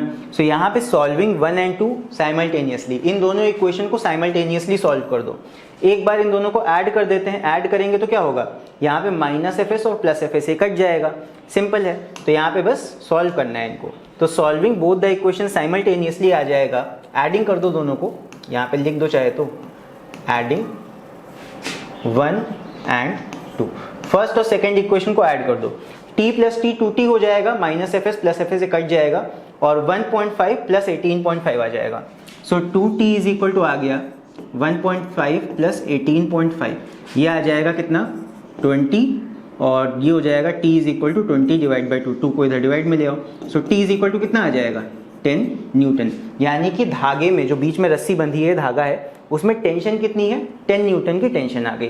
फिर हमसे पूछा है फ्रिक्शनल फोर्स का भी वैल्यू निकालो, सो बस इस T का वैल्यू किसी भी एक इक्वेशन में रखे Fs का वैल्यू भी आ सकता है। सो फर्स्ट इक्वेशन का ही यूज कर लेते हैं। सो फर्स्ट इक्वेशन में यूजिंग फर्स्ट इक्वेशन क्या हो जाएगा, Fs को इधर ले आओ 1.5 को इधर ले आओ, ये हो जाएगा Fs is equal to T minus 1.5, थोड़ा सा प्लस माइनस देख लेना, 1.5 को इधर ला रहे हैं तो माइनस हो जाएगा, और Fs को हमने राइट साइड भेज दिया तो Fs पॉजिटिव हो गया, Fs is equal to T minus 1.5। यहाँ पे T का वैल्यू 10 रख दो, ये आ जाएगा 10 माइनस 1.5 जो कि आ जाएगा 8.5 न्यूटन। सो ये आ गया हमारा Fs का वैल्यू, से देख लो टेंशन आ गया 10 और 10 न्यूटन, और Fs आ गया हमारा 8.5 न्यूटन। सो आई होप ये वाला क्वेश्चन भी तुम लोगों को समझ में आ गया होगा अच्छे से। एक बार देख लो, कहीं पे कोई भी कंफ्यूजन हो नीचे कमेंट्स में लिख के तुम पूछ सकते हो। चलो इसके बाद बढ़ते हैं हम अगले टॉपिक की तरफ, यानी कि motion along a rough inclined plane. So अब इस टॉपिक को थोड़ा ध्यान से देखना तुम लोग, इसको मैं प्रैक्टिकल भी तुम लोग को दिखाऊंगा कि कोई भी इंक्लाइंड प्लेन होता है। इंक्लाइंड प्लेन का मतलब क्या हो गया, जैसे तुम्हारे घर के बाहर जहां से गाड़ी चढ़ती है चबूतरा बना होता है जिसको कहते हैं, सो वहां पे स्लोप होती है, बेसिकली इंग्लिश में अगर कहें तो स्लोप पे से जब हम किसी चीज को ऊपर चढ़ाते हैं तो स्लोप जो होती है वही तुम्हारी हो जाती है इंक्लाइंड प्लेन। एक वो एग्जाम्पल हो गया। अगर कोई रोड है माउंटेन पे बनी है तो वो भी एक स्लोप होगी, वो भी तुम्हारा एक इंक्लाइंड प्लेन हो गया। मतलब कोई भी एक प्लेन सरफेस है उसको तुमने ऐसे फ्लैट की जगह ऐसे इंक्लाइन कर दिया, सो ये हो गया इंक्लाइंड प्लेन। ठीक है, अब यहाँ पे चलो बात करते हैं इंक्लाइंड प्लेन पे जब कोई ऑब्जेक्ट रखा होता है तो वहां पे क्या क्या चीजें होती हैं। मान लेते हैं ये हमारा ऑब्जेक्ट है, ये एक इंक्लाइन प्लेन है, इस पे हमने ऑब्जेक्ट को ऐसे रख दिया, ये हॉरिजॉन्टल सरफेस है, अभी ये इंक्लाइन प्लेन नहीं है। अब इस हॉरिजॉन्टल सरफेस को जब हम ऐसे उठाना चालू करेंगे तब ये इंक्लाइंड होगा, मतलब एक एंगल पे आएगा, फिर धीरे धीरे और हम उठाते जाएंगे। तो एक टाइम ऐसा आएगा, एक एंगल ऐसा आएगा जब ये पर्टिकुलर जो ऑब्जेक्ट है ये यहाँ से स्लाइड करके नीचे गिरने लगेगा। देख लो इतने एंगल पे ये स्लाइड हो गया नीचे को अपने आप, अपने वजन की वजह से। यानी कि इस ऑब्जेक्ट को जब इतने एंगल तक हमारा इंक्लाइन प्लेन लाया जाएगा सो ये अपने आप देखो नीचे फॉल हो जाता है। सो ये जो हमारा एंगल होता है, मिनिमम एंगल जहां पे तुम्हारा ऑब्जेक्ट अपने ही वेट की वजह से नीचे गिरने लगे, that is known as angle of repose. ये बहुत ही इंपॉर्टेंट है, पूछा जाता है। Angle of repose, that minimum angle of inclination of a plane with the horizontal at which the body placed on it just begins to slide down is called angle of repose। फिर से एक बार देख लो, मजा आएगा। यहाँ पे ये हमारा इंक्लाइन प्लेन हो गया, ये हमारा इंक्लाइन प्लेन नहीं, अभी हॉरिजॉन्टल सरफेस है, इस पे ऑब्जेक्ट को रखा। अब इस प्लेन को हमने इंक्लाइन करना है, यानी एंगल पे लाना शुरू किया। एक एंगल ऐसा आएगा जहां पे ये ऑब्जेक्ट गिरने लगेगा, स्लाइड हो गया अपने ही वेट की वजह से। सो यही मिनिमम एंगल होता है। ये जो एंगल होगा, this minimum angle is called angle of repose. यहां लिख देता हूं मैं, this minimum angle is called angle of repose. जितने भी एंगल पे ये तुम्हारा फॉल होने लगेगा वो। सो आई होप ये चीज अच्छे से समझ गए होगे तुम लोग कि कभी भी इंक्लाइन प्लेन पे कोई ऑब्जेक्ट रखा होगा वो तब तक टिका रहेगा जब तक फ्रिक्शन वहां पे फ्रिक्शनल फोर्स एक्ट करेगा। बट कोई तो एक ऐसा एंगल आएगा जहां पे वो ऑब्जेक्ट फॉल हो जाएगा नीचे, एक पर्टिकुलर लिमिट से ज्यादा तुम जब चीज उठाओगे, इंक्लाइन प्लेन को ऊपर करोगे तो वहां पे वो ऑब्जेक्ट नीचे फॉल हो जाएगा, और वही एंगल हमारा क्या हो जाता है, that angle is called angle of repose. तो ये थ्योरी में क्वेश्चन पूछ सकते हैं। अब यहाँ पे चलो बात कर लेते हैं कि यहाँ पे कौन कौन से फोर्सेस एक्ट करते हैं ऑब्जेक्ट पे जब एक ऑब्जेक्ट को इंक्लाइंड प्लेन पे, यानी कि हॉरिजॉन्टल सरफेस जो इस तरह एंगल पे उठा दी गई है वहां पे रख दिया जाता है। तो इस बॉक्स पे या इस ऑब्जेक्ट पे कौन कौन से फोर्सेस लगते हैं, देखो ध्यान से। यहाँ पे अगर लेबलिंग तुम लोग ये सीख गए लेबल करना, तो आसानी से तुम लोग बाकी सारे डेरिवेशंस भी कर पाओगे। यहाँ पे मान लो ये हमारा इंक्लाइंड प्लेन है और इसका जो एंगल है हॉरिजॉन्टल से ये मान लेते हैं थीटा है। अब यहाँ पे समझना, ये बॉक्स रखा है, ये हमारा मेन मास है जिसपे हम फोकस करेंगे। तो यहाँ पे पहली चीज, सबसे पहली चीज, यहाँ पे एक तो लगेगा इस पे मास, सेंटर ऑफ मास यहाँ मान लेते हैं ये पॉइंट है, तो इसका मास लगेगा mg नीचे की तरफ। एक चीज तो ये हो गई। अब यहाँ पे क्योंकि ये जो mg है ये हमारा ऐसे है और नॉर्मल रिएक्शन जो लगेगा इस बॉक्स के ऊपर इस प्लेन की वजह से, नॉर्मल रिएक्शन का मतलब क्या होता है, नॉर्मल का मतलब ही होता है 90 डिग्री पे। सो नॉर्मल रिएक्शन हमेशा लगता है ऐसे नॉर्मली, यानी कि इस सरफेस से 90 डिग्री पे लगेगा। तो इस सरफेस से 90 डिग्री कैसे हो जाएगा, वो हो जाएगा इस तरह, स्ट्रेट लाइन बनानी है इस तरह। तो नॉर्मल रिएक्शन तो ऐसे लगना है, तो हमें इस नॉर्मल रिएक्शन के डायरेक्शन में ही अपना वेट चाहिए। तो हमें क्या करना पड़ेगा, हमें ऐसे वेट चाहिए। वेट कैसे दिया है, इस तरह, तो हमें इसको रिजॉल्व करना पड़ेगा, सिंपल। अब यहाँ पे इस लाइन को अगर हम आगे ले जाएं तो समझना ध्यान से एक चीज, ये नॉर्मल है यानी कि ये 90 डिग्री है, ठीक। तो ये थीटा है, ये 90 है, ये एंगल कितना हो जाएगा, ये हो जाएगा 90 माइनस थीटा, ठीक। अगर हम इस वाले लाइन को भी ऐसे एक्सटेंड कर दें तो कितना हो जाएगा, ये 90 माइनस थीटा, ये 90, ये एंगल कितना हो जाएगा, थीटा। समझ में आया, ये थीटा एंगल होता है, ये समझाने के लिए मैंने पूरा ये सब बनाया। अब ये चीज थीटा हो गई, ये एंगल इतना थीटा हो गया। अगर हमें इस mg वाले फोर्स को रिजॉल्व करना हो x एक्सिस और y एक्सिस में, यहाँ x और y एक्सिस चाहो मान लो, चाहे उसको हॉरिजॉन्टल या वर्टिकल मान लो, या चाहे ऐसे समझ लो जैसे मैंने तुम्हें लास्ट वीडियो में बताया था कि जिधर की तरफ ये एंगल टच होता है एक्सिस से, इस वाले एक्सिस से ये एंगल टच हो रहा है, तो जिधर की तरफ एंगल टच होगा उधर की तरफ लगता है कॉस। तो इधर की तरफ रिजॉल्व करोगे तो ये क्या हो जाएगा, ये हो जाएगा mg cos थीटा। इसको हमने इधर की तरफ रिजॉल्व कर दिया। इसको दूसरे एक्सिस पर रिजॉल्व करोगे तो इधर की तरफ क्या आएगा, इधर की तरफ साइन थीटा लग जाता है। सो इधर की तरफ आ जाएगा mg साइन थीटा, ये हो गया। और नॉर्मल रिएक्शन अब इसके इक्वल हो जाएगा mg cos थीटा के। नॉर्मल रिएक्शन मतलब 90 डिग्री वाला जो ये रिएक्शन है सरफेस का, ये हो जाएगा mg cos थीटा।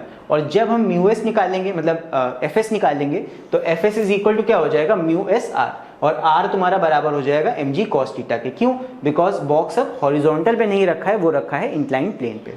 ठीक है, इतना समझ में आ गया होगा। अब यहाँ पे मान लो हम इस बॉक्स पे कोई फोर्स अगर लगाते हैं, तो अगर हम फोर्स लगाएंगे इधर की तरफ तो Fs लगेगा इधर की तरफ। अगर हम इस बॉक्स को ऊपर की तरफ खींचेंगे, इसको ऊपर अगर खींचना चाहेंगे तो Fs लगेगा नीचे की तरफ। अगर मान लो ये नीचे की तरफ जा रहा है, एक मैं एग्जांपल दे देता हूँ, ये समझ लो फोर्सेस को मार्क करना, बिकॉज मेन खेल इसी में है। अगर ये वाली चीज तुम समझ गए अच्छे से तो आगे का डेरिवेशन या फिर न्यूमेरिकल्स को सॉल्व करना बहुत आसान हो जाएगा तुम्हारे लिए। मान लेते हैं इस बॉक्स पे हमने कुछ फोर्स लगाया इधर की तरफ, ये भी एक एंगल पे है भाई, तो इसको भी हमें रिजॉल्व करना पड़ेगा यूं और यूं। तो अगर फोर्स इधर को लगा रहे हैं तो ऑब्वियस सी बात है जितने भी एंगल पे लग रहा होगा, मान लो अल्फा एंगल पे लग रहा है, सो यहाँ पे हम इसको रिजॉल्व कर सकते हैं। एफ को इधर की तरफ ही अगर निकालेंगे तो ये आ जाएगा तुम्हारा एफ कॉस अल्फा, जिधर की तरफ एंगल टच हो रहा है इधर की तरफ आ जाएगा एफ कॉस अल्फा इस लाइन पे। और अगर इसको वर्टिकल में रिजॉल्व करेंगे तो ये कितना आ जाएगा, ये फोर्स ये हो जाएगा तुम्हारा एफ साइन अल्फा। ये जितनी वर्टिकल वाली चीजें हैं सब एक साथ ऐड होंगी, इधर वाली चीजें एक साथ ऐड होंगी। अगर ऐसे कुछ हम फोर्स लगाएंगे तो अगर फोर्स इधर को लगाएंगे तो इस पे फ्रिक्शन किधर की तरफ लगेगा, जस्ट इस वाले फोर्स के ऑपोजिट। ये फोर्स एक्ट कर रहा है सामने की तरफ ना, तो जहां पे भी सरफेस कांटेक्ट हो रही है, यहाँ पे कांटेक्ट हो रहा है दोनों सरफेसेस का, यहाँ पे जो फ्रिक्शनल फोर्स लगेगा वो किधर को लगेगा, वो लगेगा पीछे की तरफ, यानी Fs लगेगा पीछे के साइड। ये चीज आई होप समझ में आ गई होगी। तो इस तरह हम फोर्सेस को मार्क करते हैं। हो सकता है इतने सारे फोर्सेस तुम्हें ना मार्क करने पड़े, बट ये चीज समझ लेना कि फ्रिक्शन किधर लगेगा अगर कोई फोर्स इस तरह लग रहा होगा दूसरा कोई। तो देखो यहाँ पे 3 केसेस होते हैं, मैं एक केसेस का एग्जाम्पल दे देता हूँ। जैसे मान लो ये हमारा इंक्लाइंड प्लेन है, तो पहला केस तो यही होगा कि हम मान लो इसको थीटा सी यानी कि एंगल ऑफ रिपोज पे ही इसको बेंड कर दें और ये ऑब्जेक्ट अपने आप ही नीचे अपने वेट की वजह से फॉल हो जाए। मान लो ये अपने वेट की वजह से ऐसे फॉल हो गया, तो मिनिमम एंगल पे अगर इसको प्लेस किया जाए कि ये ऑब्जेक्ट अपने वेट की वजह से ही नीचे स्लाइड हो रहा हो, तो एक केस तो ये हो जाता है। सेकंड केस क्या होता है, मान लो हम इसको इतने एंगल पे रखें कि ये स्लाइड ना करे, तब हम इसको कितना फोर्स लगाएं कि ये स्लाइड होने लगे नीचे, वो निकालने का एक केस होता है। एक केस क्या होता है कि तुमने इसको इतने एंगल पे रखा है और यहाँ पे हम इसको ऊपर खींच के ले जा रहे हैं। थर्ड केस हो गया ऊपर खींच के ले जाने वाला। सो तीनों ही केसेस यहाँ पे एक एक करके हमें देखने हैं। तो पहला केस चलो देखते हैं, फर्स्ट केस है body is moving along the incline due to its own weight, जहां पे हमने एंगल थीटा सी से ज्यादा कर रखा है, यानी कि जो तुम्हारा एंगल ऑफ रिपोज है उससे ज्यादा एंगल पे तुमने इंक्लाइन प्लेन को रखा है और बॉडी तुम्हारी नीचे की तरफ ही जा रही है अपने वजन की वजह से। सो यहाँ पे जो डायग्राम बनेगा वो कुछ ऐसा बनेगा। ध्यान से देखना, यहाँ पे हमने क्या किया है, इंक्लाइन प्लेन बना लिया है। इंक्लाइन प्लेन पे हमारा ये ऑब्जेक्ट रखा है, इस पे फोर्सेस कौन कौन से लगेंगे, एक तो mg लगेगा। mg को हम लोगों ने रिजॉल्व कर लिया है, सेम जैसे मैंने बताया था। इधर आ गया mg cos थीटा और इस तरफ आ गया mg sin theta. Normal reaction just ऊपर को लगेगा, क्योंकि ये ऑब्जेक्ट नीचे की तरफ गिर रहा है तो यहाँ पे एक्सेलरेशन लगेगा ma का, यहाँ पे मैंने ma को मार्क कर दिया है। और यहाँ पे क्योंकि ये ऑब्जेक्ट नीचे को मूव कर रहा है, इस पे फ्रिक्शनल फोर्स किधर को लगेगा, पीछे की तरफ। तो इतने फोर्सेस यहाँ पे लग रहे होंगे टोटल। अब यहाँ पे हमें क्या करना होता है, एक बार हम हॉरिजॉन्टल एक्सिस को लेंगे, सारे फोर्सेस के लिए इक्वेशन बनाएंगे, एक बार वर्टिकल एक्सिस को लेंगे, वहां के लिए एक इक्वेशन बन जाएगा। सो अगर हम हॉरिजॉन्टल के लिए एक इक्वेशन बनाएं, सो ऑन हॉरिजॉन्टल एक्सिस क्या हो जाएगा, जिधर की तरफ बॉडी मूव कर रही है, जिधर एक्सेलरेशन हो रहा है, उधर की तरफ के फोर्सेस को पॉजिटिव मानोगे। क्या हो जाएगा, mg sin थीटा इधर को है तो mg sin theta minus fk दूसरी तरफ है तो minus fk is equal to ma यानी कि कितने फोर्स से नीचे आ रहा है। So mg sin theta minus fk is equal to ma क्या हो जाएगा, इस बॉडी का मास और एक्सेलरेशन, जितने एक्सेलरेशन से नीचे आ रहा होगा टोटल, तो इज इक्वल टू ma। ये बन गया फर्स्ट इक्वेशन। इसमें हम अगर fk के हिसाब से इसको बनाना चाहें, सो fk को इधर ले आएंगे, ma को इधर ले आएंगे, बन जाएगा fk is equal to mg sin theta minus ma। ये हो गया हमारा फर्स्ट इक्वेशन। अब बात करते हैं वर्टिकल एक्सिस की, यानी कि इसकी। तो यहाँ पे क्या हो जाएगा, यहाँ पे तुम किसी को भी किसी से माइनस कर दो, बिकॉज वर्टिकली तो दोनों बैलेंस कर रहे हैं एक दूसरे को। सो वर्टिकल एक्सिस पे क्या हो जाएगा, ये हो जाएगा r minus mg cos theta is equal to 0, यानी कि r is equal to mg cos theta. तो वर्टिकल एक्सिस पे दोनों इक्वेट कर सकते हो, r is equal to mg cos theta. ये बन गया इक्वेशन 2। अब हमें पता है, we know that F is equal to क्या होता है, F is equal to mu R. और यहाँ पे कोई चीज मूव कर रही है तो यहाँ पे काइनेटिक फ्रिक्शन की बात होगी, that Fk is equal to mu K R. So यहाँ पे क्या हो जाएगा, देख लो, यहाँ पे Fk is equal to mu K R. Fk का वैल्यू कितना है, mg sin theta minus ma, ये रख दिया हमने mg sin theta minus ma। Mu K R का वैल्यू हमने कितना निकाला, mg cos थीटा, ये रख दिया mg cos थीटा। बस इसको सॉल्व कर लेंगे, बोथ साइड m कैंसिल कर दो, उसके बाद g sin theta minus a is equal to mu K g cos theta. So a का वैल्यू यहां से निकलेगा g sin theta minus mu K g cos theta. ये होता है नेट एक्सेलरेशन जब इस बॉडी को हम एक इंक्लाइंड प्लेन पे रखेंगे। सो एक्सेलरेशन हम ऐसे निकाल सकते हैं। बट अगर ये बॉडी, ये जो ऑब्जेक्ट है, ये कांस्टेंट वेलोसिटी के साथ नीचे आ रहा है, अगर कांस्टेंट वेलोसिटी होगी तो एक्सेलरेशन 0 हो जाएगा। सो इस इक्वेशन में a को रख दो 0। So when a is equal to 0, ये इक्वेशन को सॉल्व करके क्या होगा, इधर 0 हो जाएगा, ये आ जाएगा इधर। तो म्यू के is equal to mu k g cos theta is equal to g sine theta हो जाएगा। जी कट जाएगा, म्यू के is equal to sine theta upon cos theta आ जाएगा। सो यहां से निकल के आता है म्यू के is equal to tan theta. यानी कि यहाँ पे अगर तुम्हें म्यू के का वैल्यू निकालना हो, सो यहाँ पे म्यू के इज इक्वल टू आ जाता है tan theta. This formula is very important. इसका डेरिवेशन एक बार फिर से तुम लोग प्रैक्टिस करके देख लेना, प्रैक्टिस कर लेना, बिकॉज ये पूछा जा सकता है एग्जाम में, राइट। और ये फॉर्मूला तो याद ही रखना, दैट म्यू के का वैल्यू क्या होगा, that will be equal to tan theta. Simple है। आई होप यार डेरिवेशन तुम लोग को समझ में आ गया होगा। इसका पीडीएफ तुमको मिल जाएगा नीचे डिस्क्रिप्शन में, वहां से तुम लोग चाहो उसको चेकआउट कर सकते हो। नेक्स्ट अभी देखते हैं सेकेंड केस। सेकेंड केस क्या होता है, motion down the inclined plane when theta is less than theta सी।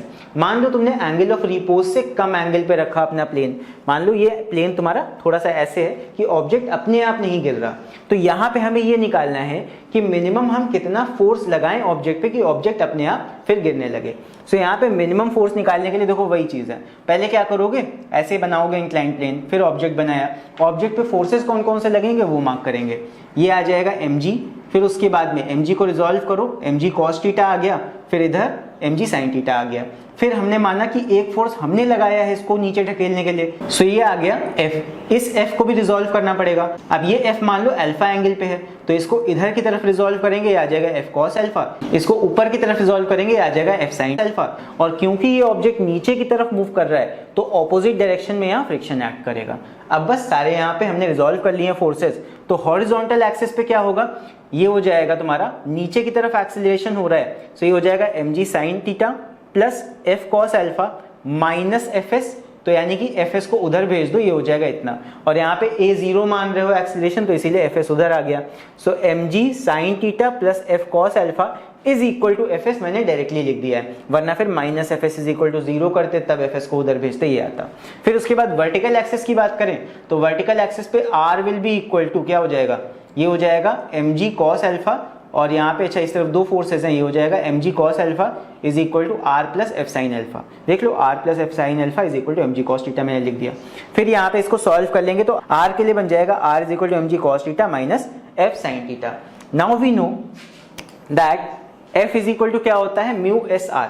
तो यहाँ पे Fs का वैल्यू उठा के रख दो, Fs का वैल्यू हमने यहाँ पे फर्स्ट इक्वेशन से निकाला है, और R का वैल्यू यहाँ पे सेकंड इक्वेशन में रख दिया हुआ है, ये उठा के इस इक्वेशन में रख देंगे। सो क्या बन जाएगा, देख लो यहाँ पे बनेगा Fs का वैल्यू आ रहा है ये mg sin theta plus F cos alpha, mg sin theta plus F cos alpha plus mu S, ये R का वैल्यू हमने उठा के रखा सेकंड इक्वेशन से, mg cos theta minus F sin alpha, ये रख दिया। फिर इसको थोड़ा बहुत सॉल्व करेंगे, म्यू एस को मल्टीप्लाई कर देंगे, फिर F वाले टर्म को एक तरफ लाएंगे, F को ले लिया कॉमन, बचा ये, फिर उसके बाद इसको भेज दिया दूसरी तरफ डिवाइड में, क्या आ गया, F is equal to mg mu S cos theta minus sin theta, और नीचे है cos alpha plus mu S sin alpha, ये आ गया। अब यहाँ पे जो हमने लास्ट वाले क्वेश्चन में, लास्ट वाले डेरिवेशन में जो ये लास्ट में निकाला था, दैट म्यू के is equal to tan theta, ये रखेंगे यहाँ पे। सो यहाँ पे जैसे म्यू के is equal to tan theta K था, उसी तरह mu S is equal to tan theta S हो जाएगा। सो यहाँ पे म्यू एस की जगह टैन थीटा पुट करना है। सो म्यू एस जहां जहां है, यहाँ पे है, यहाँ पे है, दो जगह हमने टैन थीटा एस पुट कर दिया। फिर टैन थीटा को हमने तोड़ दिया साइन अपॉन कॉस में, तो ये आ जाएगा sine theta S upon cos theta S. बस नीचे और ऊपर इसको रख के फिर सॉल्व कर देंगे, तो सॉल्व करके क्या बनेगा, देखो एलसीएम लेना पड़ेगा दोनों में, एलसीएम लिया हमने, तो यहाँ पूरे के नीचे में आ गया कॉस थीटा एस और नीचे भी कॉस थीटा एस, तो यहाँ पे ऊपर नीचे कॉस थीटा एस कैंसिल हो गया। फिर यहाँ पे एफ का जो वैल्यू आएगा वो आएगा F is equal to M G sine theta S. यहाँ पे फॉर्मूला लग रहा है, sine A cos B minus cos A sine B, तो यहाँ पे आ जाएगा sine theta S minus theta, और नीचे क्या लग जाएगा, cos A cos B plus sine A sine B, यहाँ पे आ जाएगा कॉस ए माइनस बी यानी कि cos theta S minus alpha. So ये आ जाएगा हमारा एफ का फॉर्मूला। अब इस फॉर्मूला में अगर हमें मिनिमम फोर्स निकालना होगा, सो डिनोमिनेटर का वैल्यू यहाँ होना चाहिए मैक्सिमम। सो डिनोमिनेटर में है कॉस, कॉस का वैल्यू मैक्सिमम कितना होता है 1, और 1 भी कब होता है जब कॉस का ये एंगल 0 होता है। तो इस बीच के एंगल को 0 के बराबर रख के हमने यहाँ पे वैल्यू निकाल लिया that alpha is equal to theta S. इस कंडीशन के लिए तुम्हारा एफ का वैल्यू मिनिमम होगा। सो यहाँ पे now minimum force, this minimum force will be F is equal to, नीचे का डिनोमिनेटर हटा के 1 कर दो, क्या हो जाएगा F is equal to M G sine theta S minus theta. ये हो जाएगा minimum force that is required to initiate the motion in the block. Block में मोशन इनिशिएट करने के लिए, शुरू करने के लिए मिनिमम फोर्स कितना लगाए वो हम इस फॉर्मूला से निकाल सकते हैं। सो आई होप ये वाला डेरिवेशन तुम लोग को समझ में आ गया होगा। एक बार इसको अपने आप से देख के प्रैक्टिस करोगे तुम लोग को पूरा ये समझ में आ जाएगा अच्छे से। ये तुम लोग को पीडीएफ में मिल जाएगा, नीचे पीडीएफ जाके देख लेना सेशन के बाद, और वहां से तुम लोग इसको डाउनलोड कर सकते हो। सो इसके बाद अभी हम देखते हैं अगला केस। अगला केस हमारा होता है motion up along the inclined plane. इसमें क्या है, बस डिफरेंस इतना हो जाता है, सेम उसी तरह होगा, सारे फोर्सेस को देखो ऐसे ही मार्क किया गया है। इस बार हम एंगल थोड़ा ज्यादा लेंगे और इस बार मान लो हमें कुछ ऐसा करना है, हमें ब्लॉक को नीचे नहीं ढकेलना, हमें ब्लॉक को ऊपर लेके जाना है। सो ऊपर लेके जाने के लिए जो फोर्स हमने पिछली बार इधर की तरफ लगाया था वो जस्ट इधर को लगा देंगे। तो बस इतना ही फर्क है यहाँ पे। तो क्या होगा देख लो, फोर्स मैंने ऊपर की तरफ लगाया बीटा एंगल पे, तो इसको रिजॉल्व करेंगे, अब इधर को रिजॉल्व होगा एफ कॉस बीटा, और ऊपर की तरफ एफ साइन बीटा हो जाएगा। अब यहाँ पे जब इक्वेशन बनाएंगे तो कुछ इस तरह बनेगा, M G sine theta plus F S is equal to F cos beta, because ये ऑपोजिट डायरेक्शन में हो गया। फिर वर्टिकल एक्सिस पे बनाएंगे, ये हो जाएगा एफ साइन बीटा यहाँ पे plus R is equal to M G cos theta. फिर उसी तरह इक्वेशंस को सॉल्व करेंगे आपस में, फिर F is equal to mu R में हम दोनों वैल्यू को रख देंगे, सॉल्व करेंगे, फॉर्मूला बनाएंगे, एंड कंप्लीटली जब इसको डेराइव कर लोगे तो यहाँ पे आ जाएगा F is equal to M G sine theta S plus theta, इस बार प्लस आ जाएगा, और अपॉन में कॉस बीटा माइनस एस। फिर वही चीज for minimum force denominator must be maximum, यहाँ पे इसका वैल्यू निकाल लो, मिनिमम वैल्यू के लिए ये मैक्सिमम होना चाहिए, यानी कि ये एंगल 0 होना चाहिए, cos 0 की वैल्यू 1 होती है। So beta minus theta S is equal to 0, यहाँ पे आ गया beta minus theta S. So minimum force के लिए यही कंडीशन होगा। सो यहाँ पे minimum force required to keep the block moving up. So minimum force कितना आएगा, that will be equal to M G sine theta S plus theta, ये आ जाएगा तुम्हारा मिनिमम फोर्स। सो ये डेरिवेशन भी तुम लोग एक बार जाके देख लेना, प्रैक्टिस कर लेना, हो सकता है एग्जाम में पूछ लिया जाए। इतना टफ नहीं है, एक बार प्रैक्टिस करोगे तुम्हें आराम से समझ में आ जाएगा। स्टेप्स याद रखना, यहाँ डेरिवेशन रट के जाने की जरूरत नहीं होती है, स्टेप्स समझ लेना कैसे तुम्हें स्टेप्स यहाँ पे करने हैं। सबसे पहले ये डायग्राम बनेगा, इक्वेशंस बनेंगे, फिर उनको सॉल्व करेंगे तो हमारा फाइनल फॉर्मूला डेराइव हो जाएगा। चलो बढ़ते हैं अब न्यूमेरिकल्स की तरफ। सो अब हम करते हैं इंक्लाइंड प्लेन के ऊपर बेस्ड कुछ न्यूमेरिकल्स। तो चलो पढ़ते हैं इसको, क्वेश्चन नंबर 6 को। यहाँ पे है a block placed on a rough inclined plane of length 4 meter just begins to slide down when the upper end of the plane is 1 meter high from the ground. Calculate the coefficient of static friction. तो coefficient of static friction में निकालना है, तो क्या क्या चीजें given है वो लिख लेते हैं। यहाँ पे हमें गिवन है a block placed on a rough inclined plane of length 4 meter। बना ही लेते हैं चलो इसको। एक इंक्लाइंड प्लेन है ऐसा जिसकी लेंथ हमें दे रखी है 4 मीटर, ये हमारा 4 मीटर है, हाइपोटेन्यूज लेंथ इसका दिया हुआ है। फिर दिया है just begins to slide down when the upper end of the plane is 1 metre high. So upper end जो इसका है वो 1 मीटर हाई है, यानी कि ये लेंथ हमको 1 मीटर दे रखी है हाइट। फिर है calculate the coefficient of static friction. Coefficient of static friction यानी हमें क्या निकालना है, कोफिशिएंट ऑफ स्टैटिक फ्रिक्शन यानी कि म्यू एस। सो इतनी चीजें यहाँ पे हमें बता दी गई हैं। सो यहाँ पे हम फॉर्मूला यूज कर सकते हैं कौन सा, जो सबसे पहला डेरिवेशन मैंने कराया था वहां पे क्या निकाला था, mu S is equal to tan theta, ये हमने निकाल लिया था। तो इससे हम निकाल सकते हैं। अब इससे कैसे निकालेंगे ये जरा समझना। टैन थीटा मतलब यहाँ पे ये जो एंगल होगा इसका टेंजेंट। सो यहाँ पे पहले हमें थीटा निकालना पड़ेगा तब हम टेंजेंट निकाल पाएंगे, या फिर टैन के लिए ऐसे समझ लो हमें क्या चाहिए, हमें परपेंडिकुलर अपॉन बेस चाहिए। सो यहाँ पे बेस का वैल्यू अगर हमें पता लग जाए किसी तरह, सो बेस का वैल्यू कैसे निकालेंगे, पाइथागोरस थ्योरम लगा लो और बेस का वैल्यू निकाल लो। फिर यहाँ पे परपेंडिकुलर अपॉन बेस रख देना, टैन थीटा का वैल्यू आ जाएगा। सो चलो यहाँ पे पाइथागोरस थ्योरम लगाते हैं, ये हो जाएगा हाइपोटेन्यूज का स्क्वायर इज इक्वल टू 1 का स्क्वायर, नीचे बेस को मान लो x स्क्वायर, तो ये कितना आ जाएगा, ये हो जाएगा 4 4 जा 16 minus 1 is equal to X square. तो आ गया x is equal to under root 15, यानी कि अंडर रूट 15 आ गया। हमारा बेस का वैल्यू।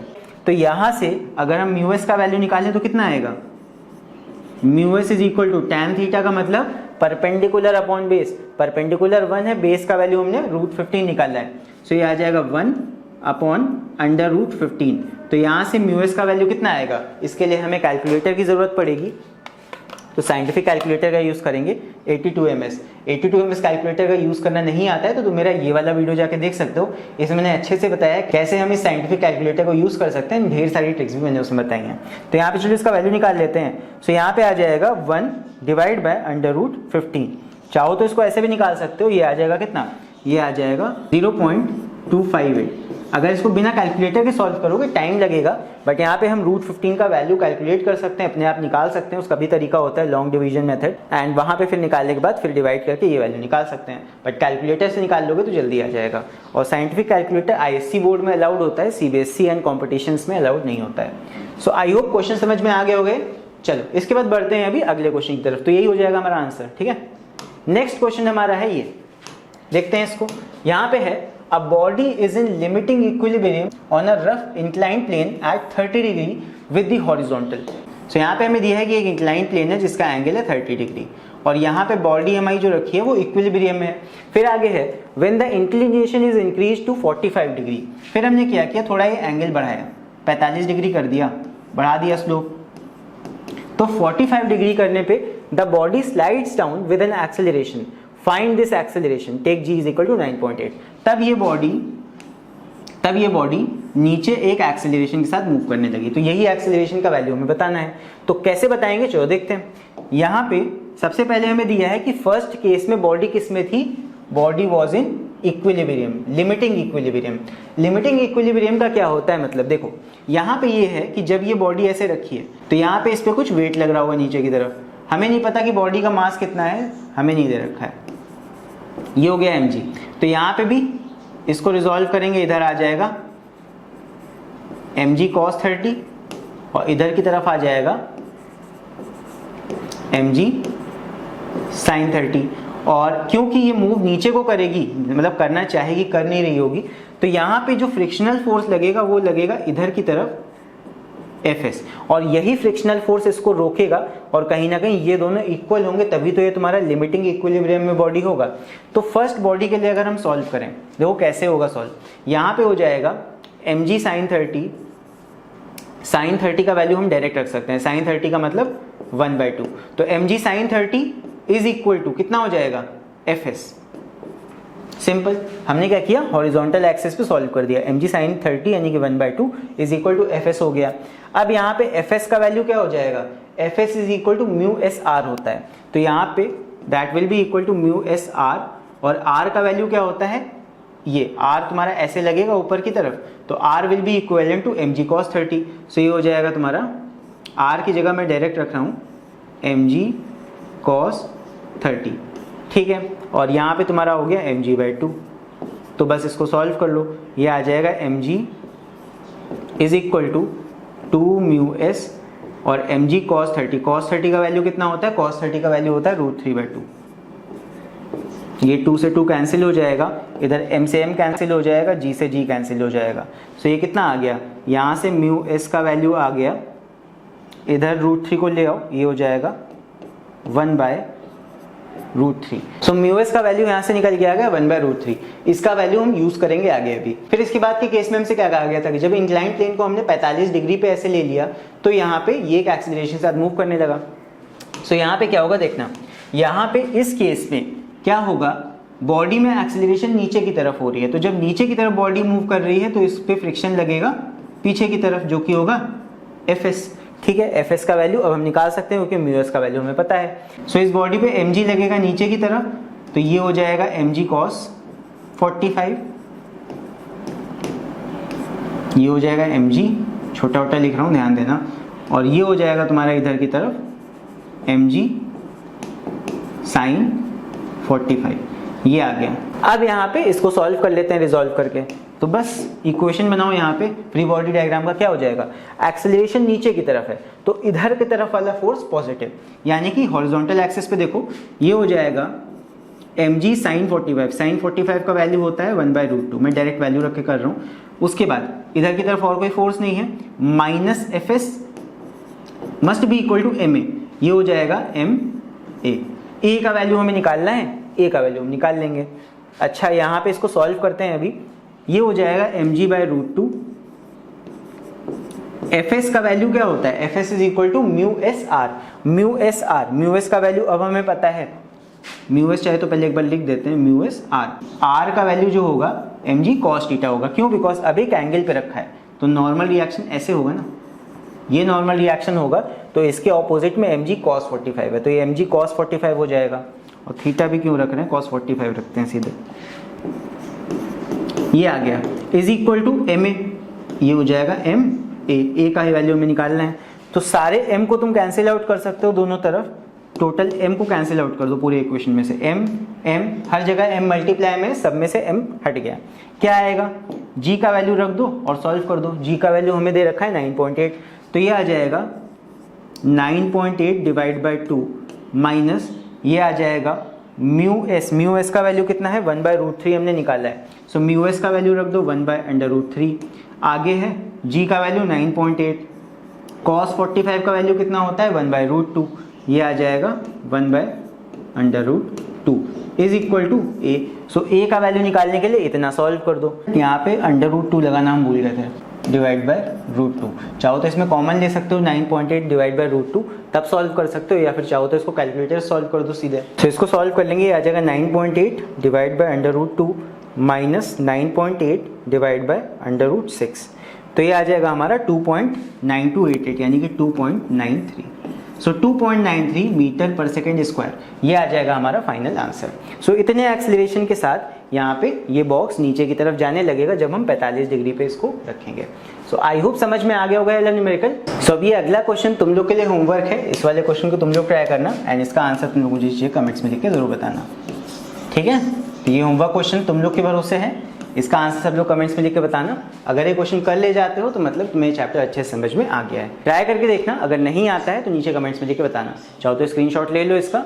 चलो सो अभी हम बढ़ते हैं फ्रिक्शन चैप्टर के लास्ट अपने टॉपिक्स की तरफ। So friction is a necessary evil, क्यों ऐसा बोला जाता है इस चीज को समझ लो, बिकॉज क्वेश्चन में कभी कभी पूछ लिया जाता है इस तरह।